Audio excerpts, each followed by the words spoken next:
ओम शांति। હવે આજનો વિષય છે પરમાત્માનું અવતરણ।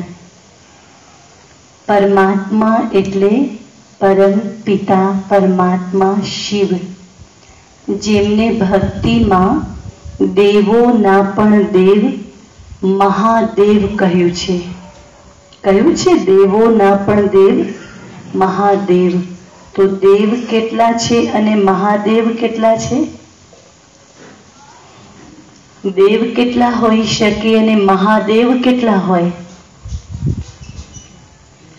कहेवाय छे भारत भूमि पर 33 करोड़ देवी देवताओं थईने गया।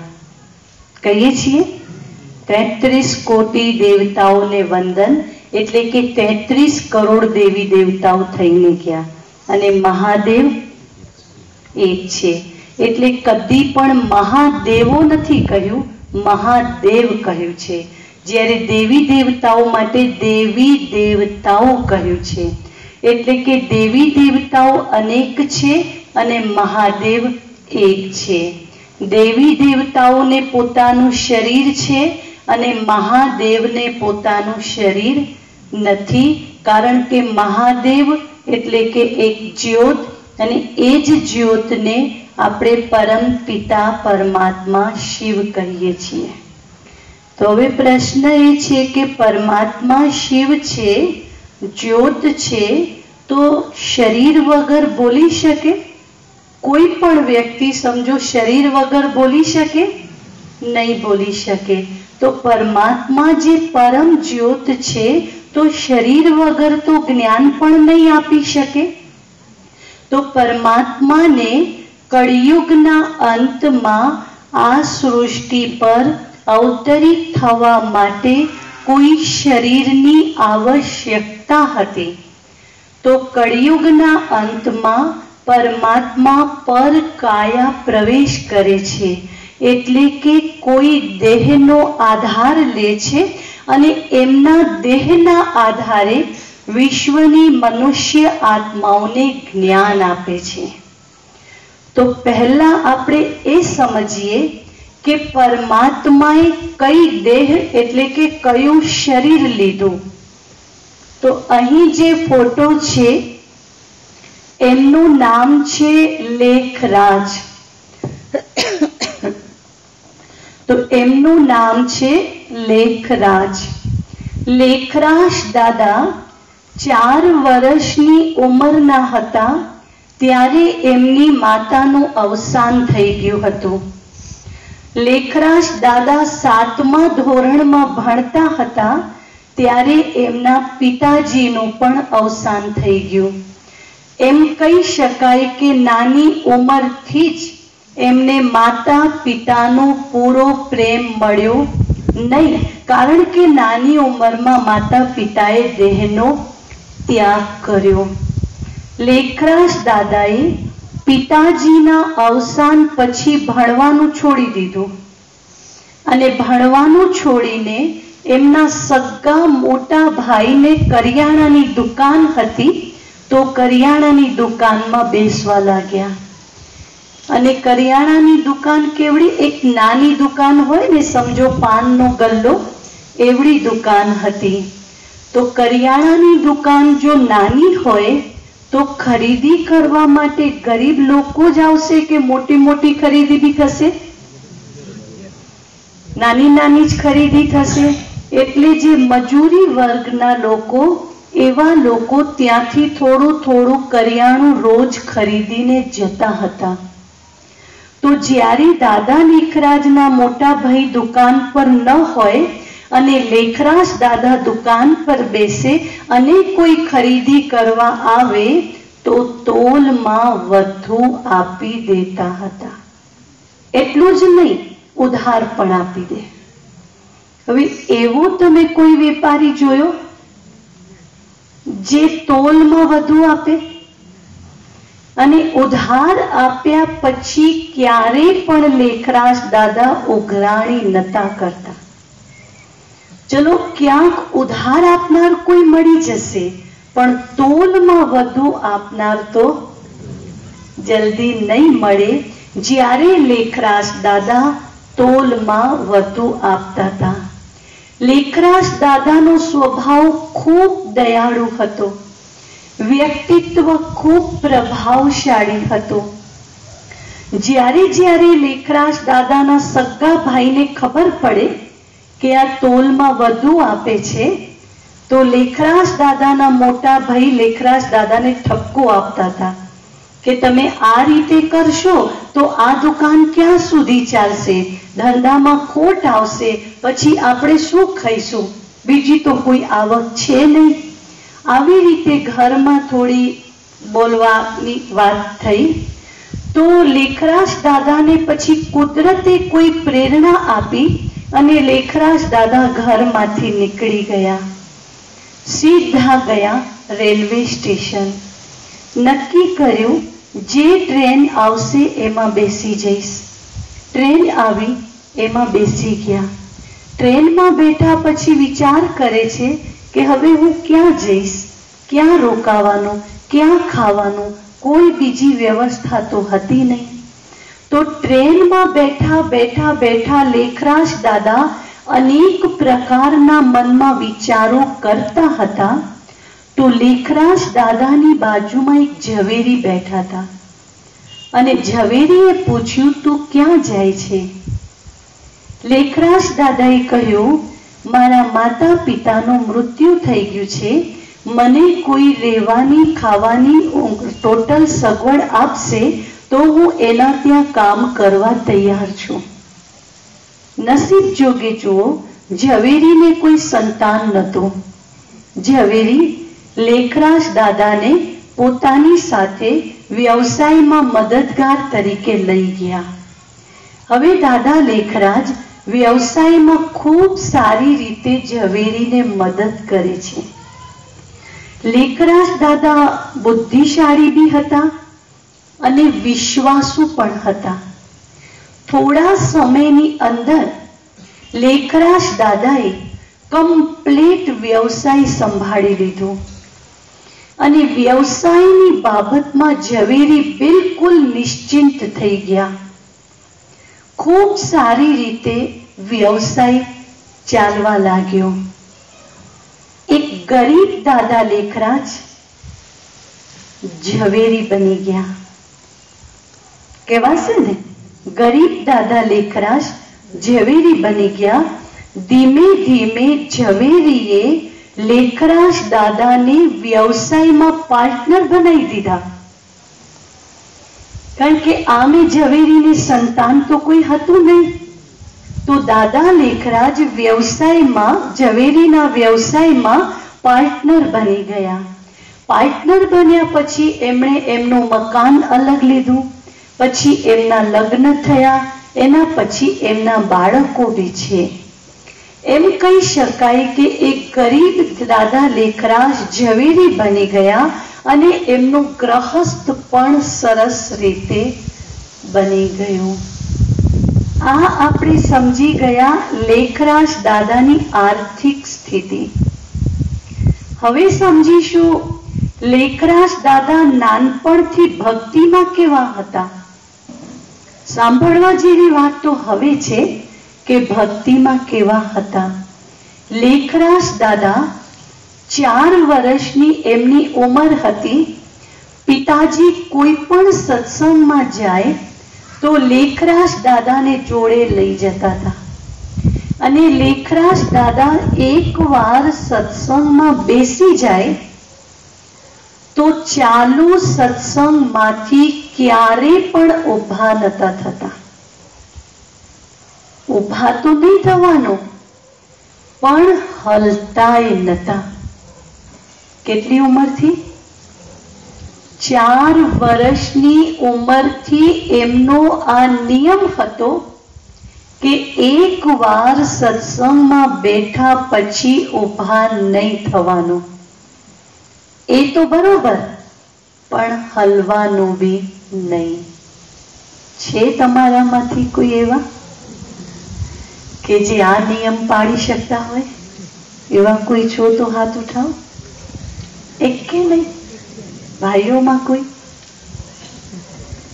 અને અત્યારે કલાકનો જ સત્સંગ ચાલે છે અને એ સમયમાં એવું નહીં કે કલાક 2-3 કલાક સત્સંગ ચાલે તો પણ લેખરાજ દાદા એટલા કલાક એકાગ્રતાથી સત્સંગ સાંભળતા હતા. બીજું, લેખરાજ દાદા હર હંમેશ વિષ્ણુ ચતુર્ભુજનો ફોટો પોતાની સાથે રાખતા હતા. 24 કલાક વિષ્ણુ ચતુર્ભુજનો ફોટો એમની સાથે હોય.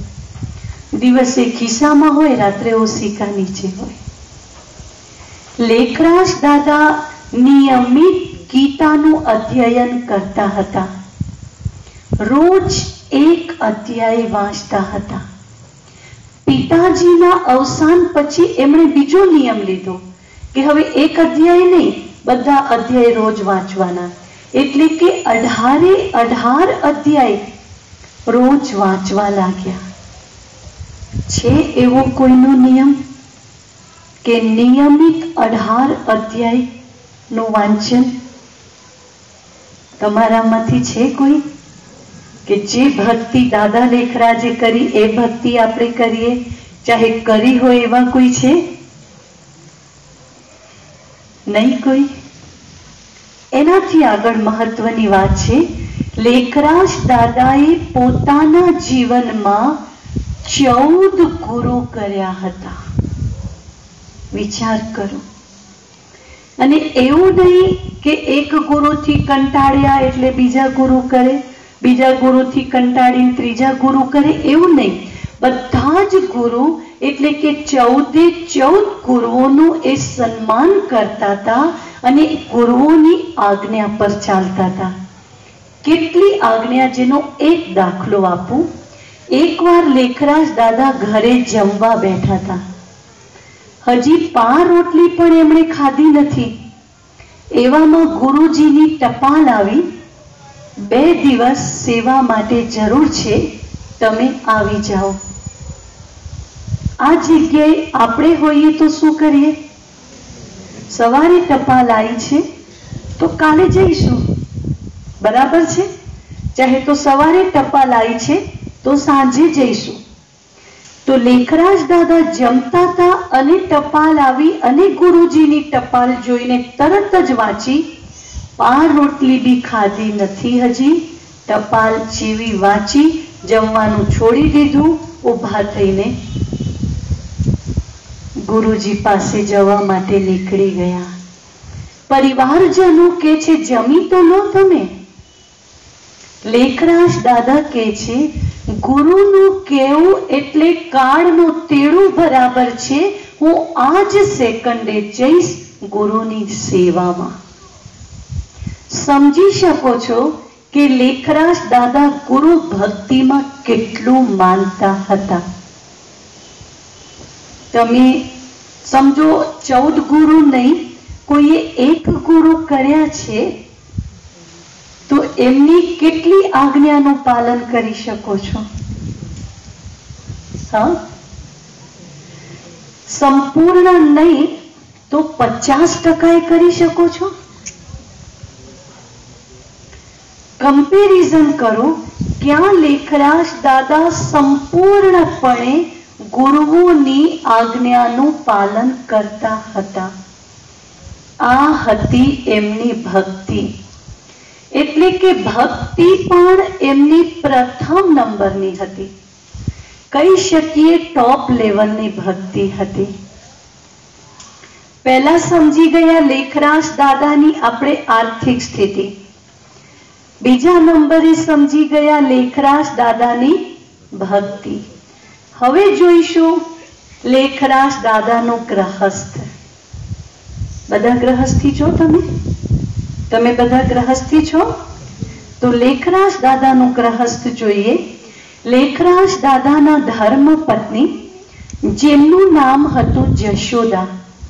લેખરાજ દાદાના 4 સંતાન, 2 દીકરીઓ અને 2 દીકરાઓ. લેખરાજ દાદાએ એમના જીવનમાં એક પણ વાર પોતાના પત્ની પર હાથ ઉપાડ્યો નહોતો. અહીંયા એવા કોઈ ભાઈઓ છે કે જેમણે એક પણ વાર પોતાના પત્ની પર હાથ ન ઉપાડ્યો હોય? એવા કોઈ ભાઈઓ છે તો હાથ ઉઠાવો. સરસ. હા, બીજા કોણે હાથ ઉઠાયો? જેમણે હાથ ઉઠાયો, આવો. ખુશીની વાત છે કે જો આવા કળિયુગમાં કે જેમણે પોતાના ધર્મ પત્ની પર હાથ નહીં ઉપાડ્યો, મહેન્દ્રભાઈ આવો, આવો. બીજા બી એક બે જણાએ હાથ ઉઠાયો. ભાઈ તાળીઓ પાડો કે આવા હડાહડ કળિયુગમાં જેમણે હાથ નહીં ઉપાડ્યો તો તમારી તાળીઓ બી બરોબર નહીં થતી. ખબર નહીં ઊંઘતા ઊંઘતા આવો છો કે શું કરો છો. પછી બીજા કોણ છે કે જેમણે પોતાના પત્ની પર હાથ નહીં ઉપાડ્યો? એવા ભાઈઓ આવો અહીંયા. કઈ પૂછવાનું નથી તમને, કઈ પ્રશ્ન નહીં પૂછીએ એટલે આવો આવો. શું નામ છે એમનું? હા, ચલો ભીખાભી માટે તાળીઓ પાડો. સરસ, ખૂબ સરસ. ભાઈઓ તો બરોબર તાળી આમાં નહીં પાડતા. પછી પાછળ બી કોઈએ હાથ ઉઠાવેલો. સરસ.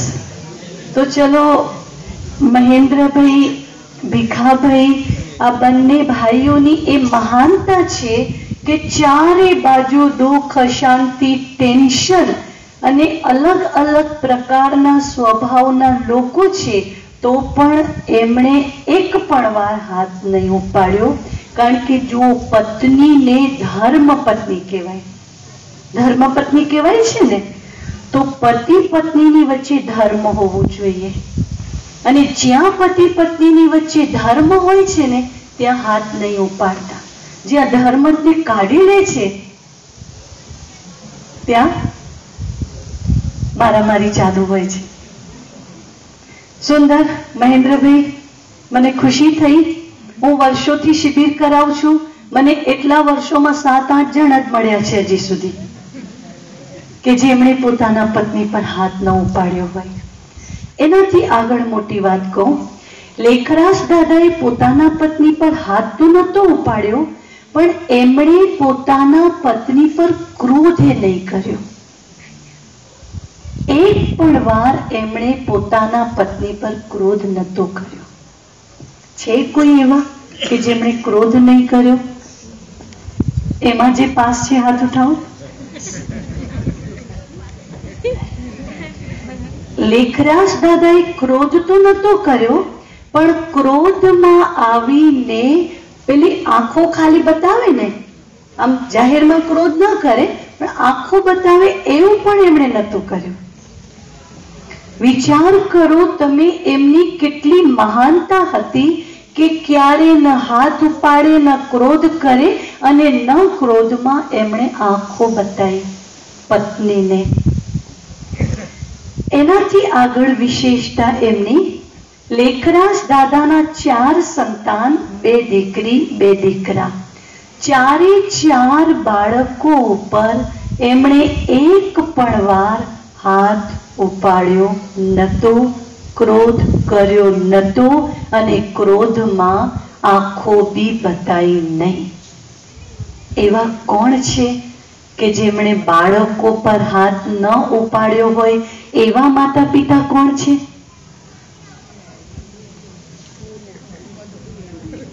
બોલો, કોઈ હોય તો હાથ ઉઠાવો. અને આ લેખરાજ દાદાની હિસ્ટ્રી જૂની નથી. તો વિચાર કરો, એમણે હાથ નહીં ઉપાડ્યો અને તેમ છતાં બાળકો સંસ્કારી.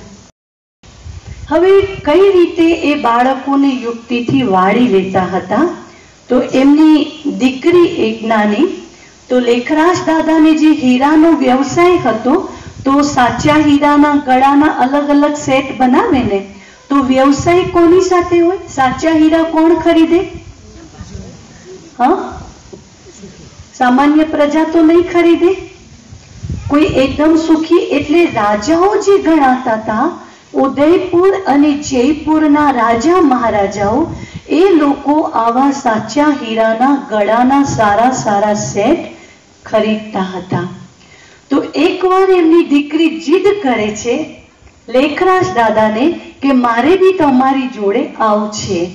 तो लेखराज दादा पोतानी दीकरीने जोड़े लईने गया અને લેખરાજ દાદા પોતાની દીકરીને રોજ ગળાના અલગ અલગ સેટ સાચા હીરાના પહેરાવતા હતા, કારણ કે બિઝનેસ હતો.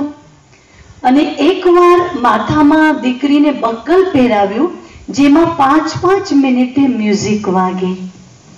હવે દીકરીને લઈને જોડે ગયા, જે રાજાના ત્યાં જવાનો હતો, તો રાણી અલગ અલગ સેટ જોઈ રહ્યા હતા. એવામાં 5 મિનિટે મ્યુઝિક વાગ્યું. રાણીને મ્યુઝિકનો જેવો અવાજ સંભળાયો તો રાણી કહે છે, આ બક્કલ મારે લેવું છે. દીકરી કહે છે, આ બક્કલ હું નહીં આપું. રાણી કહે છે, આ જ બક્કલ જોઈએ છે, અને દીકરી કહે છે, હું નહીં આપું. હવે બંને જીદ પર ચડ્યા. લેખરાજ દાદા દીકરીને ધમકાવતા તો હતા નહીં.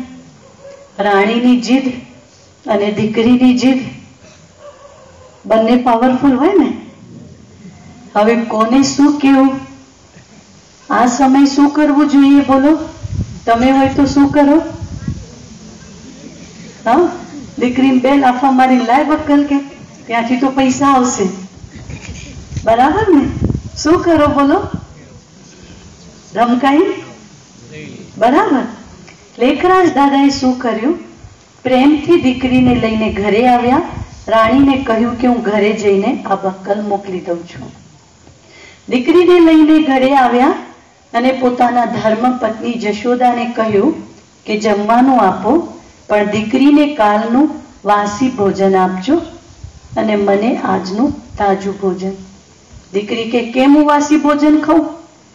લેખરાજ દાદાએ કહ્યું, બક્કલ વાસી નથી, બક્કલ કાલનું છે, બક્કલ વાસી છે તો ભોજન બી વાસી મળશે. દીકરી કે છે, મારે બક્કલ નહીં જોઈએ, વાસી છે ને લઈ લો, મને તાજું બક્કલ આપો. એ બક્કલ દીકરીએ કાઢી લેખરાજ દાદાને આપી દીધું, અને એ બક્કલ લેખરાજ દાદાએ જ્યાં મોકલવાનું હતું રાણીને ત્યાં મોકલી દીધું. વાત તો નાની છે, મોટી વાત તો છે નહીં. આ જગ્યાએ તમારામાંથી સમજો કોઈ હોય, શું કરે? શું કરો બોલો? એકનું દિલ દુભાવો, ચાહે એકને ધમકાવો. બરાબર છે? એવી રીતે એમના જીવનનો એક બીજો દાખલો આપું. લેખરાજ દાદા સાચા હીરા લઈને દુકાન પર બેઠા હતા. બે બાળકો આજુબાજુ રમતા હતા. સાચા હીરાના બે પડીકા વાળેલા હતા. છોકરાઓ રમતા રમતા કાચ અને મોતી જેવું સમજીને એક પડીકું ઉઠાઈને લઈ ગયા. લેખરાજ દાદાને ખબર પડી ગઈ કે જે બે બાળકો રમતા હતા એમાંથી જ લીધું હશે કદાચ. આમ શક નતા કરતા. સાંજ પડી. લેખરાજ દાદાએ એક મીઠાઈનું બોક્સ ખરીદ્યું. બાળકોના ઘરે ગયા. બાળકોના માતા પિતાને એક પણ શબ્દ ન બોલ્યા. બાળકોને બોલાવીને કહે છે કે આજે તો લેખરાજ દાદા તમારા માટે મીઠાઈ લઈને આવ્યા છે, પણ પેલા જે તમે મોતી લીધેલા એ ક્યાં ગયા? તો નાના ભાઈએ કહી દીધું, મારા મોટા ભાઈએ લઈને માળિયા પર મૂક્યા છે. તો કે એ મોતી તમારે શું કરવા છે? તો કે અમને એમ થયું કે આ મોતી વેચીને ક્યાંક મીઠાઈ ખાઈ લઈશું. તો લેખરાજ દાદા કે એટલા માટે હું મીઠાઈ લઈને આવ્યો છું કે મોતી તમે આપી દો અને આ મીઠાઈ તમે ખાઓ. બીજી વાર જ્યારે બી તમારે મીઠાઈ ખાવી હોય ને મારી પાસે આવી જવાનું, હું તમને મીઠાઈ ખાઈશ, પણ ક્યારે પણ ચોરી કરશો નહીં. એના માતા પિતાને તો કંઈ જ નહીં કીધું. બાળકોને સાચો બોધ આપી, મીઠાઈ આપી, સાચા હીરા લઈ આવી ગયા. એટલે કે સંસ્કાર પણ આપતા હતા. ભલે પછી મીઠાઈ ખવડાવીને સાચું બોલતા બાળકોને શીખવાડ્યું. આ જગ્યાએ સમજો તમારા પાડોશી, પાડોશના બાળકો તમારા ઘરમાંથી હીરા તો શું એક પેન બી ઉઠાઈને લઈ જાય અને તમને ખબર પડે, શું કરો? બાળકોને તો શું એના મા બાપને કહી આવ તમારો છોકરો ચોર છે, બદનામ કરી દો એને. બરાબર છે? બરાબર છે? તો આ દાદા લેખરાજનો ગ્રહસ્થ પરિવાર જેને કહીએ ટોપમાં ટોપ ગ્રહસ્થ, અને એમનો વ્યવહાર બી જુઓ તો ગ્રહસ્થમાં ઊંચામાં ઊંચો વ્યવહાર હતો. હવે જોઈશું વ્યવસાયમાં વ્યવહાર. દાદા લેખરાજ જે સાચા હીરાનો વ્યવસાય, એમના જીવનમાં એક પણ વાર એમણે કોઈને છેતર્યા નથી. જે નાનપણમાં તોલમાં વધુ આપતા હોય એ મોટા થઈને છેતરે એવું લાગે છે? એક પણ વાર એમણે સાચા હીરાના વ્યવસાયમાં, ચાહે કરિયાણાની દુકાનમાં, ક્યાંય પણ કોઈને એમણે છેતર્યા નથી. અને એમની જે સાચા હીરાની દુકાન હતી, એ દુકાન પર લખેલું હતું, લખી બાબુ કે સચ્ચે હીરે કી દુકાન. કોઈને પણ સાચા હીરા ખરીદવા હોય તો વિશ્વાસ હતો કે આ જગ્યાએ અમે છેતરાઈશું નહીં, અને વિના સંકોચે નિશ્ચિંત બનીને ત્યાંથી સાચા હીરા ખરીદી શકતા હતા. એકવાર નેપાળના રાજા જે દાદા લેખરાજ પાસે સાચા હીરા ખરીદતા હતા, તો એકવાર નેપાળમાં રાજસભા ભરાઈ હતી. એ સમય તો એ રાજસભામાં લેખરાજ દાદાને બી નિમંત્રણ હતું, અને કોઈ કારણસર યાત્રા કરતા લેખરાજ દાદા થોડા લેટ પડ્યા, અને સભાનો સમય થઈ ગયો તો શરૂ કરવાનો. તો જે નેપાળના રાજા હતા, એમણે જાહેર કર્યું કે જ્યાં સુધી લેખરાજ દાદાનું આગમન નહીં થાય ત્યાં સુધી આ સભાની શરૂઆત નહીં થાય. એટલે કે મોટા મોટા રાજાઓ લેખરાજ દાદાને ખૂબ માન સન્માન આપતા હતા. એકવાર કોઈ રાજા લેખરાજ દાદા પાસે આવ્યા કે મારા ત્યાં પાર્ટી છે અને તમે જમવા માટે આવજો. લેખરાજ દાદાએ કહ્યું કે મારો જે વેપાર છે એ સાચા હીરાનો છે. તમે રાજા છો અને તમે મને રૂપિયા આપો છો, હું તમને સાચા હીરા આપું છું. રૂપિયા તો કાગળના હોય, સાચા હીરા તો સાચા છે. એટલે કે હું તમારા કાગળની નોટની પાછળ મારો ધર્મ નહીં વેચું.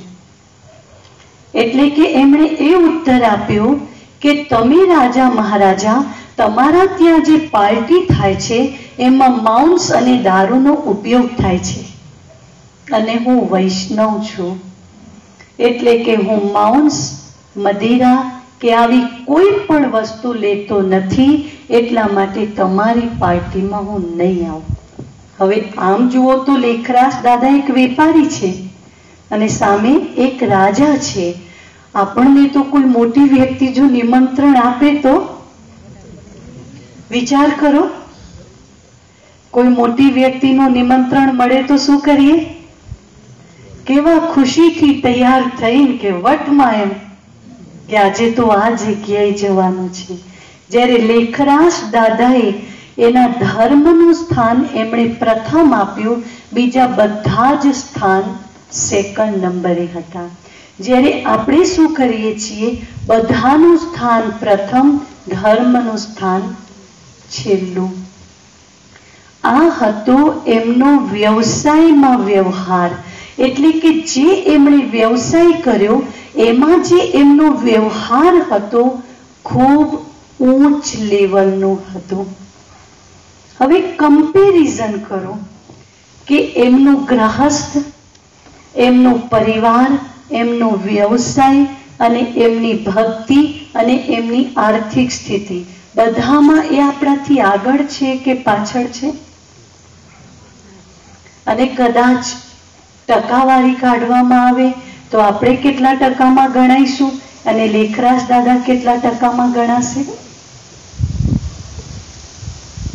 પહેલા જોઈએ આર્થિક સ્થિતિ. કરિયાણાની દુકાનમાંથી ઝવેરી બન્યા એટલે પૈસે ટકે સુખી થઈ ગયા, બરાબર છે. ભક્તિ જુઓ તો એમની ભક્તિ અને આપણી ભક્તિમાં કેટલું અંતર ગણીશું? આપણી ભક્તિમાં આપણે સ્વયંને કેટલા માર્ક આપી શકીએ?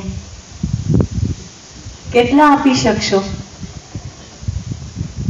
2 mark, 5 mark, 50 mark, 90 mark, 95 mark? કેટલે સુધી ગણશો સ્વયંને?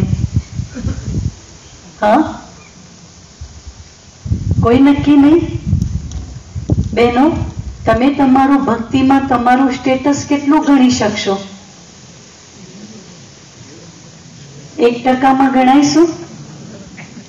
અને લેખરાજ દાદાની ભક્તિ જુઓ તો કેવી!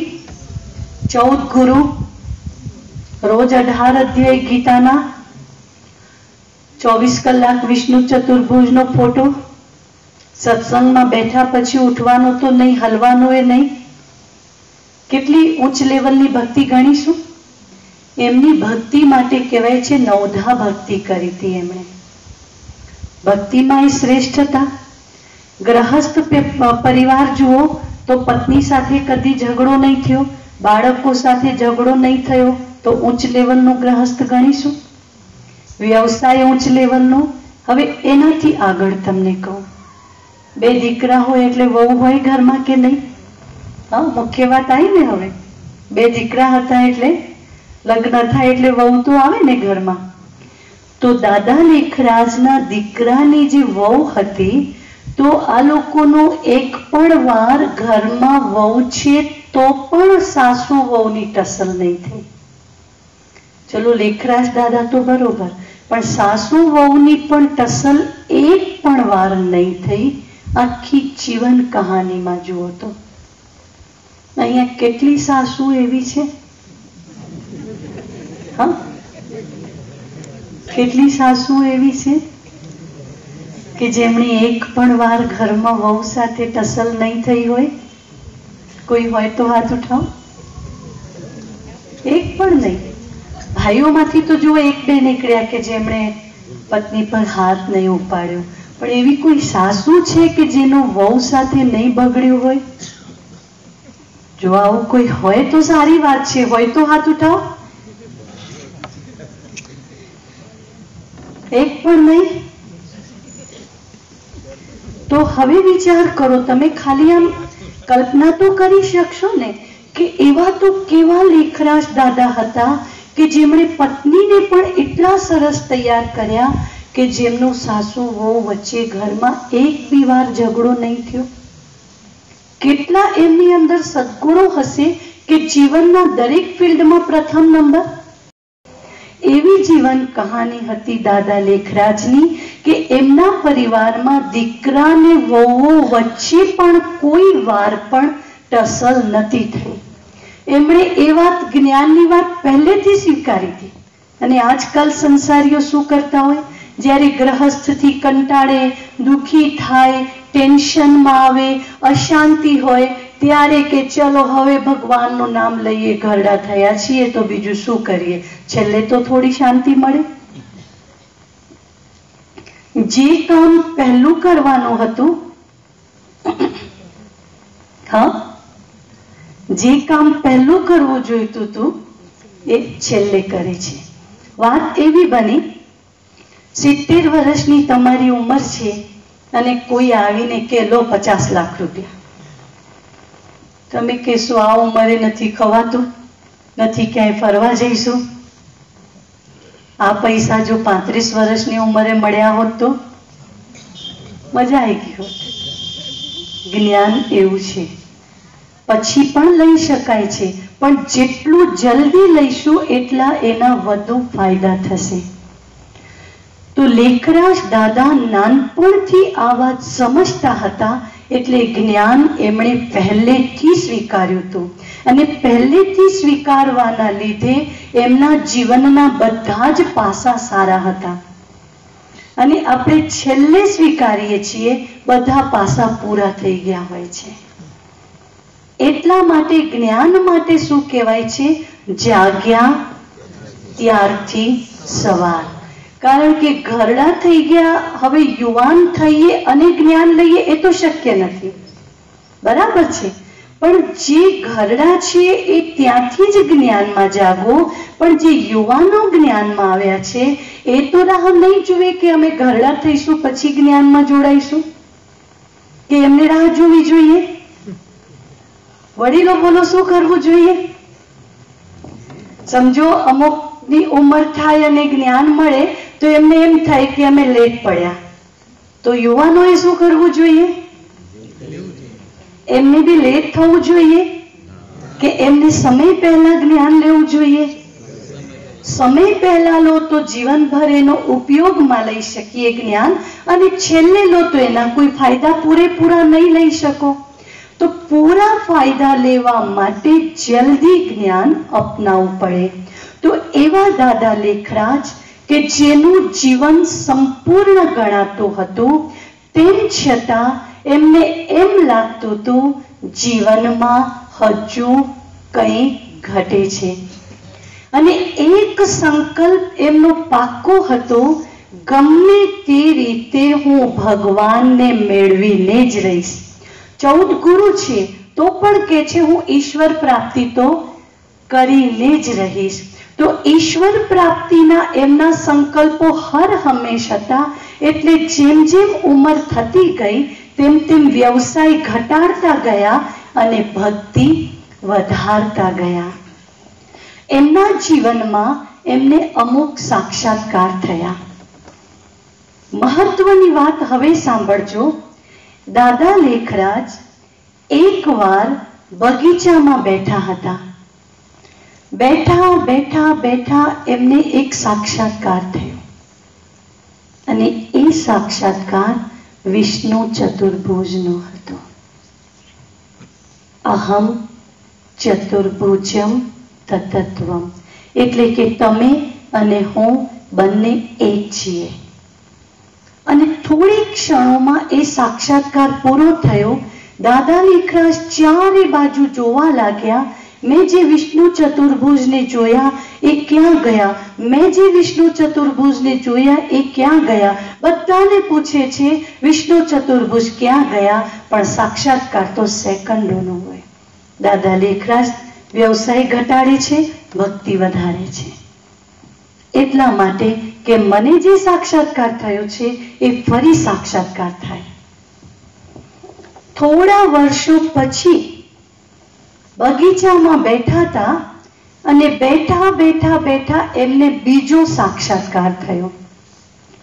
બીજો સાક્ષાત્કાર, સામે એક લાલ લાલ લાલ પ્રકાશ, અને એ સામે જે પ્રકાશ હતો એ પ્રકાશ જાણે દાદા લેખરાજના કપાળમાં કેટલોય પ્રકાશ ભરે છે, અને એટલો એટલો એટલો પ્રકાશ દાદા લેખરાજના કપાળમાં ભરે, અને એક અવાજ આવ્યો, નિજાનંદ સ્વરૂપમ શિવોહમ શિવોહમ, પ્રકાશ સ્વરૂપમ શિવોહમ શિવોહમ, આનંદ સ્વરૂપમ શિવોહમ શિવોહમ.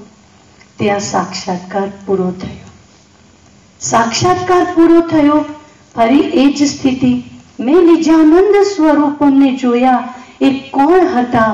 એ ક્યાં ગયા? એ કઈ શક્તિ છે? કોઈ શક્તિ મને કંઈ કહી રહી છે, પણ એ શક્તિ ક્યાં છે એ ખબર નથી. આમ કરતા બીજો સાક્ષાત્કાર પૂરો થયો.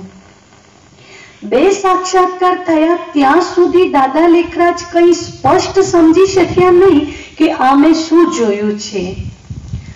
એમ કરતા કરતા દાદા લેખરાજની ઉંમર 59 વર્ષની થઈ, અને એ સમય પરિવાર સહિત ગયા વતનની ભૂમિ પર, જ્યાં મોટા ભાઈની કરિયાણાની દુકાન હતી.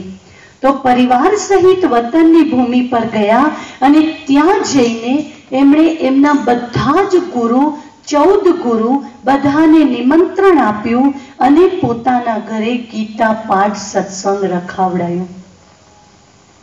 સૌથી આગળ દાદા લેખરાજ, એમના ધર્મપત્ની, પુત્રવધુ, પુત્ર, એમ કરીને આગળ બેસી ગયા. હવે ધ્યાનથી સાંભળજો. હજી દાદા લેખરાજ બેઠા છે. 2 મિનિટ થઈ. લેખરાજ દાદા ચાલુ સત્સંગમાંથી ઊભા થયા. 4 વર્ષની ઉંમરથી એક પણ વાર ચાલુ સત્સંગમાંથી ઊભા ન થયા હોય. આજે પહેલી વાર ઊભા થાય તો બધાને મનમાં વિચારો ચાલે કે ન ચાલે? ચાલે. બધાને વિચારો ચાલ્યા કે ચાલુ સત્સંગમાંથી કેમ ઊભા થયા. પત્નીએ પુત્ર વધુને કહ્યું કે તમે જુઓ, એમને કોઈ શારીરિક તકલીફ તો નથી, બાકી બીજું તો કોઈ કામ એવું નથી કે જે ચાલુ સત્સંગમાંથી એ ઊભા થાય. પુત્ર વધુ ગયા બાજુના રૂમમાં જ્યાં લેખરાજ દાદા બેઠા હતા. લેખરાજ દાદા અર્ધ પદ્માસનની સ્થિતિમાં બાજુના રૂમમાં બેઠા હતા અને એમના કપાળમાંથી ચારે બાજુ લાલ લાલ લાલ પ્રકાશ ફેલાયેલો હતો. આ હતું ત્રીજું સાક્ષાત્કાર. જે એમના કપાળમાંથી ચારે બાજુ પ્રકાશ ફેલાય છે અને એ પ્રકાશ એમના પુત્ર વધુએ જોયું. આ સાક્ષાત્કારમાં એમણે શું જોયું? આખી જ કળિયુગી દુનિયાનો નાશ થાય છે અને ટોટલ વિનાશ પછી રાધા, કૃષ્ણ, ગોપીઓ એવા કેટલાય દેવી દેવતાઓ આ ભૂમિ પર આવ્યા અને શ્રી કૃષ્ણ શ્રી રાધે સાથે રાસ કરવા લાગ્યા. આ ત્રીજો સાક્ષાત્કાર 1936ની સાલમાં લેખરાજ દાદાને થયો. ત્રીજો સાક્ષાત્કાર જેમાં પરમધામમાં રહેતા જ્યોતિ બિંદુ પરમાત્મા એટલે કે એક પરમ જ્યોત દાદા લેખરાજના તનમાં અવતરિત થાય છે અને એમના તનમાં અવતરિત થઈને એમને વિનાશ બતાવ્યો અને સ્વર્ગ બતાવ્યો અને કહ્યું કે આવું સ્વર્ગ તમારે બનાવવાનું છે. ત્યાં સાક્ષાત્કાર પૂરો થયો. 3 સાક્ષાત્કાર દાદા લેખરાજને થયેલા. એમાંથી ત્રીજા સાક્ષાત્કારમાં સ્વયં પરમાત્મા લેખરાજ દાદાના તનમાં અવતરિત થયા અને એમના તનમાં અવતરિત થઈને આ દિવ્ય કાર્ય કરાવવાની શરૂઆત કરી. એટલે ગઈકાલે કહેલું ભગવાન આ ધરા પર આવે છે. જેમ સારામાં સારો મેમરી કાર્ડ છે, પણ એ મેમરી કાર્ડમાં ભરેલા ભજનનો અનુભવ લેવો હોય તો શું કરવું પડે? એકલા મેમરી કાર્ડમાંથી સંભળાશે? શું કરવું પડે? મેમરી કાર્ડને વગાડવા માટે ચાહે મોબાઈલ ચાહે મેમરી કાર્ડનો કોઈ પ્લેયર જોઈએ તોય સારા સત્સંગનો અનુભવ કરીશું. એમ પરમ જ્યોત પરમ શક્તિ પરમાત્મા છે. એ પરમાત્માએ લેખરાજ દાદાના તનનો આધાર લીધો એટલે કે પરકાયા પ્રવેશ કરે છે અને એમના તનમાં આવીને સૌ પહેલું એમને વિનાશ બતાવ્યો. અને આ સાક્ષાત્કાર 1936ની સાલમાં છે. જે સમય વિનાશના કોઈ ચિહ્નો નહોતા. પહેલું મિસાઇલ બોમ્બ 1947માં બન્યો હતો. એના 11 વર્ષ પહેલા એમને સાક્ષાત્કાર થયેલું કે આ રીતે આખી સૃષ્ટિનો નાશ થશે, જેમાં મિસાઇલ, એટમ બોમ્બ અને હાઇડ્રોજન બોમ્બ વિશેષ ભાગ ભજવશે.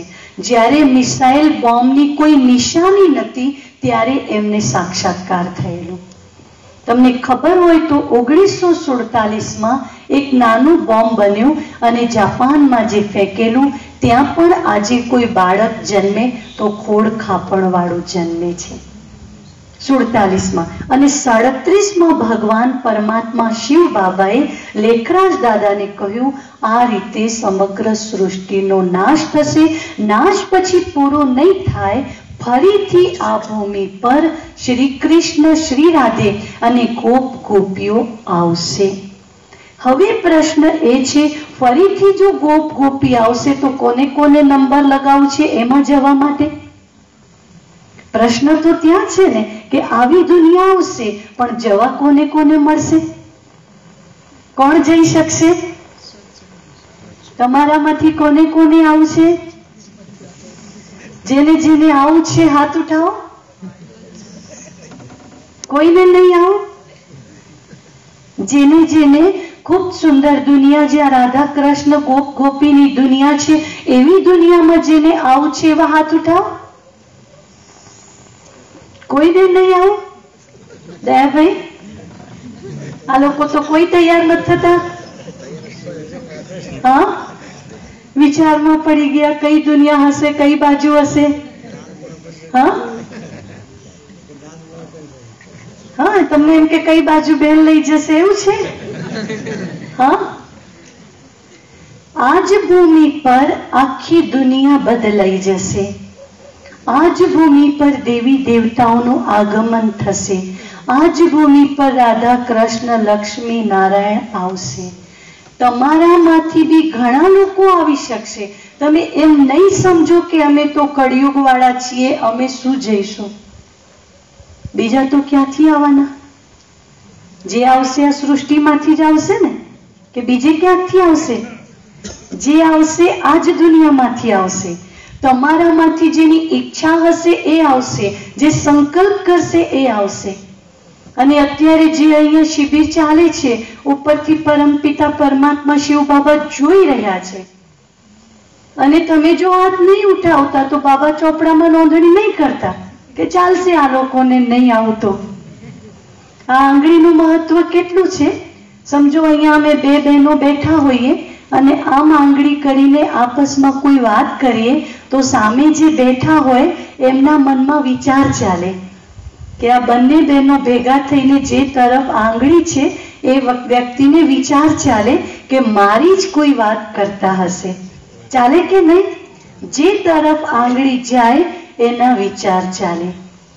તમને જ્યારે પૂછવામાં આવે બોલો કોણ કોણ રાધા કૃષ્ણની દુનિયામાં આવશે, માની લો તમે હાથ નહીં ઉઠાવ્યો. જો હાથ ઉઠાવીએ તો આંગળી જાય ઉપર. જેવી આંગળી ઉપર જાય તો ભગવાનના વિચાર ચાલે, અને ભગવાનના વિચાર ચાલે તો ભગવાન જુએ કે ઓહો આટલા બધા તૈયાર તો થઈ ગયા, લાવ ફટાફટ નામ નોંધી દઉં અને આટલા લોકોને લઈ જઈશ. હવે બન્યું શું? અહીંયા બન્યું શું? પછી તમને એમ થશે કે ઓહો અમને શું ખબર કે સાચી આવી દુનિયા આવવાની હતી. બેન જ્યારે કહેતા હતા ત્યારે તો અમે મજાક સમજતા હતા, બેનના ગપ્પા સમજતા હતા, પણ આ તો સાચી આવી ગયું. પછી કહેશો બેન મને લેતા જાઓ ને. તો પછી બી નહીં કહેવાના હોય તો બરોબર, અને કહેવાના છો તો અત્યારે કહો. બોલો. હા, તૈયાર થઈ જશે. હવે ફરીથી પૂછો. અત્યારે પૂછો તો વાંધો નહીં, બાબા કહેશે લાવ ત્યારે ચેન્જ કરી દઉં, નહીં તો પછી તો રહી ગયા તો રહી ગયા. બરાબર, આંગળીનું મહત્વ સમજી ગયા ને કે જેને હાથ ઉઠાવ્યો બાબાએ નોંધણી કરી, તમારી એન્ટ્રી થઈ ગઈ. જેણે હાથ ન ઉઠાવ્યો એની એન્ટ્રી નહીં થઈ. અને અમુક લોકો શું કરે, પેલી ઉઠાવે છે, પેલો હાથ ઉઠાવે છે તો લાવ હું ઉઠાવ, ના પેલી એ નહીં ઉઠાવ્યો તો હું નહીં, એટલે આમ આમ કરે. એટલે અંદર અવિશ્વાસ છે, એટલા માટે હિંમતથી હાથ ઉઠાવી શકતા નથી. એટલે હું ફરીથી પૂછું છું કે કોને કોને એવી નવી દુનિયા, સુંદર દુનિયામાં આવવાની ઈચ્છા છે? હાથ ઉઠાવો. હા, જેને જેને આવું છે હાથ ઉઠાવો. હા, જો હિંમત આવી ગઈ. જો બહેનો ભાઈઓની બાજુ જુએ છે કે આ લોકો હાથ ઉઠાવે તો અમે હાથ ઉઠાવીએ. જો તૈયાર થયા ને. અને આ વાતો હજી આગળ વિસ્તૃતમાં સમજીશું. આજે શું ટૂંકમાં આ વાત કરીને નવી દુનિયાની, એટલે પૂરી વાત નહીં સમજાય એટલા માટે, બાકી આગળ એનો વિસ્તૃત આવશે હજી. હવે આવતીકાલનો વિષય રહેશે પરમાત્મા શિવ 1936ની સાલમાં લેખરાજ દાદાના તનમાં આવ્યા. 1936. અને આજ સુધી પરમાત્મા શિવનું દિવ્ય અવતરણ તો થાય જ છે. આ જ શરીરથી, આ જ આંખોથી, આ જ જન્મમાં, આ જ જીવનમાં ડાયરેક્ટ અને સાક્ષાત ભગવાનને મળી શકાય છે. લોકો સાક્ષાત્કારના પ્યાસા છે, ભગવાનના દર્શનના પ્યાસા છે, જ્યારે અહીં ભગવાન કહે છે આ જ આંખોથી, આ જ શરીરથી, આ જ જન્મમાં, આ જ જીવનમાં સાક્ષાત ભગવાનને મળી શકાય છે. તો આવતીકાલે સમજીશું 1936 પછી પરમાત્માએ એમનું કાર્ય કઈ રીતે કર્યું, ક્યાં અવતરિત થયા, ક્યાં અવતરણ લીધું અને એમનું કાર્ય કઈ રીતે આજ સુધી ચાલે છે અને આપણે એમને મળવું હોય તો કઈ રીતે મળી શકાય. એ વિષય કાલનો અને ખૂબ મહત્વનો રહેશે. અને એક વિષય આપણો ગઈકાલનો બાકી છે, ભગવાનનો ટેલિફોન નંબર. કોઈએ ફોન જોડ્યો? ભગવાનને નહીં જોડ્યો. એમનો નંબર યાદ છે? કયો છે? વાહ, 0 0 0 અને 1. પહેલા 3 0 છે, પછી 1 છે. આમ ગણિતમાં છે ને પહેલા 0 અને પછી આંકડો હોય ને તો એનો કોઈ મહત્વ નહીં, આંકડા પછીના 0 નું મહત્વ છે. પણ આધ્યાત્મિક જગતમાં જેટલા 0 તમે પહેલા લગાવો ને એનું મહત્વ વધુ છે. હવે આ 3 0 કયા? પહેલો 0 આપણે શિબિરના પહેલા દિવસે સમજી ગયા, હું આત્મા છું. હું આત્મા છું એટલે એક બિંદુ થયું. મન બુદ્ધિથી ગયા ઉપર ઉપર ઉપર પરમધામ. પરમધામમાં પરમાત્મા શિવ છે એટલે બીજો 0. શિવ જ્યોતિ છે, ગોળ છે, બીજો 0. આત્મા બિંદુ, પરમાત્મા બિંદુ, 2 0 થયા. અને એમને યાદ કરવા માટે બુદ્ધિને પહેલા 0 માં લઈ જવી પડે. 0 માં એટલે બધી વાત ભૂલી જવી પડે. એટલે જેવી બુદ્ધિમાં બધી વાત ભૂલી ગયા એટલે કે બધી વાતોને બિંદુ લગાવવું પડે. આપણે વાક્ય લખીએ ને, જો અડધું વાક્ય હોય તો અલ્પ વિરામ કરીએ અને વાક્ય પૂરું થઈ જાય તો પૂર્ણ વિરામ કરીએ. તમે દુનિયાની બધી જ વાતોને જેવું પૂર્ણ વિરામ કરશો તો તમારો યોગ લાગશે.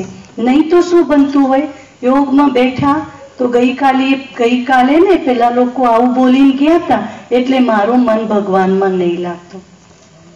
તમે ગઈકાલની વાતને હજી પૂર્ણ વિરામ નહીં મૂક્યું, અલ્પ વિરામ છે એટલે એ વાત ફરી ફરીને આપણી પાસે આવે છે. પણ એ જે બી વાત બની એને ત્યાં જ પૂર્ણ વિરામ લગાવી એટલે 0 કરી દો અને હવે યાદ કરો. 1 0 આત્મા, બીજો 0 પરમાત્મા, ત્રીજો 0 બનેલી વાત અને 1. હવે 1 ને ભગવાનને યાદ કરો. આ વિધિથી તમે જ્યારે બી રાજયોગ કરશો સારામાં સારી રીતે કરી શકશો. નહીં તો ધ્યાન કરવું કઠિન છે. સંન્યાસીઓએ શું કર્યું? ધ્યાન કરવા માટે જંગલમાં ગયા. ભગવાને કહ્યું જંગલમાં જવાની જરૂર નથી, જે વાતોથી જંગલમાં ગયા છો એ વાતો જ છોડી દો ને. 2-4 વાતોના લીધે લોકો જંગલમાં જાય છે. એ 2-4 વાતો છોડી દઈએ તો ધ્યાન તો ઘરમાં બી થઈ શકે છે. બસ જેને 3 બિંદી લગાડતા આવડ્યું એ તપસ્વી બની જશે.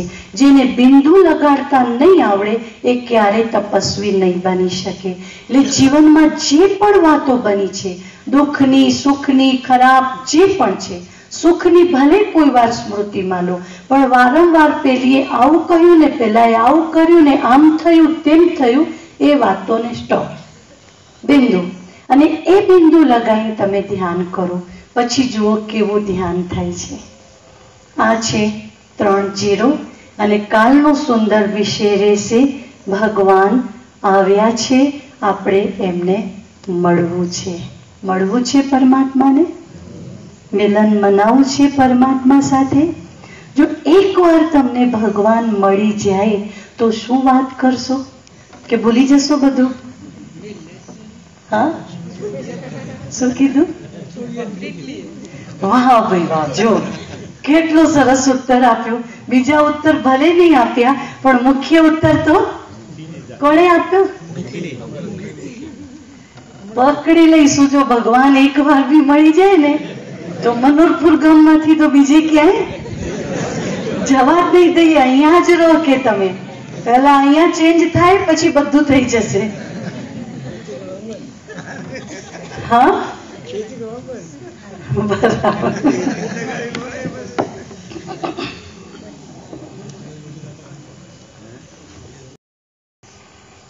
હવે અભ્યાસ કરીએ રાજયોગનો. સહજ બેઠક બનાવી લો. બિલકુલ સરળ બેઠક.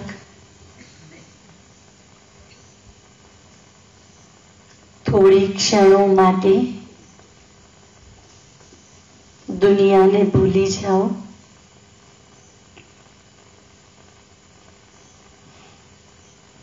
દુનિયાની સર્વ સમસ્યાને ભૂલી જાઓ. એક શ્રેષ્ઠ સંકલ્પ કરો.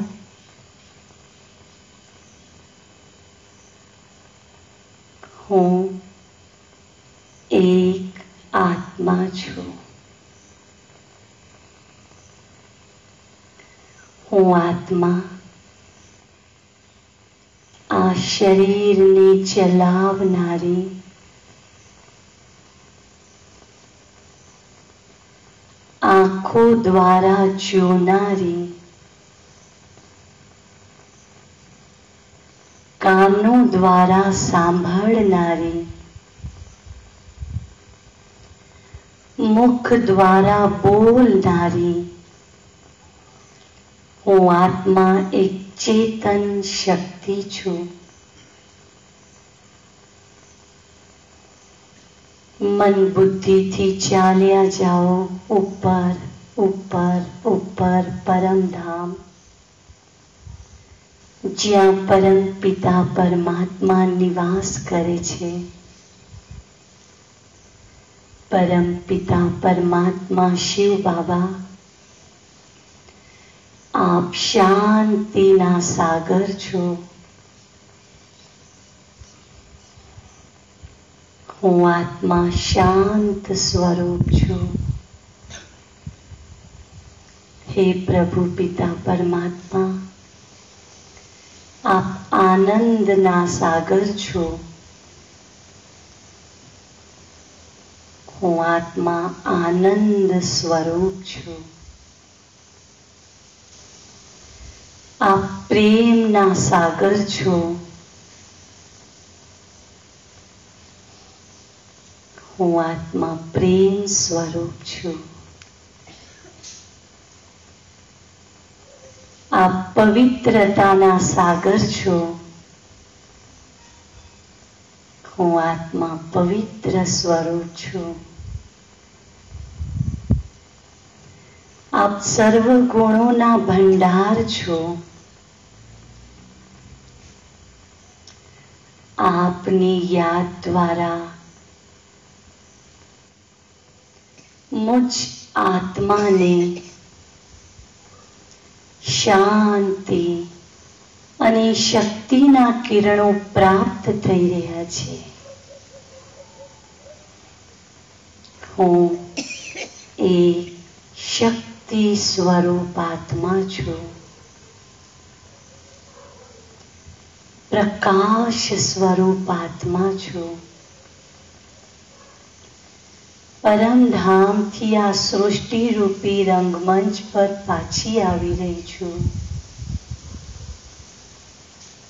હવે હું જે પણ કાર્ય કરું છું પરમાત્માની યાદમાં કરું છું.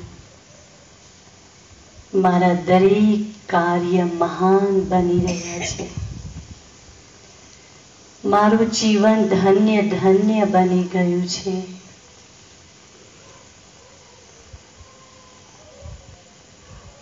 મને પરમાત્માનો પૂરો પરિચય પ્રાપ્ત થઈ ગયો છે.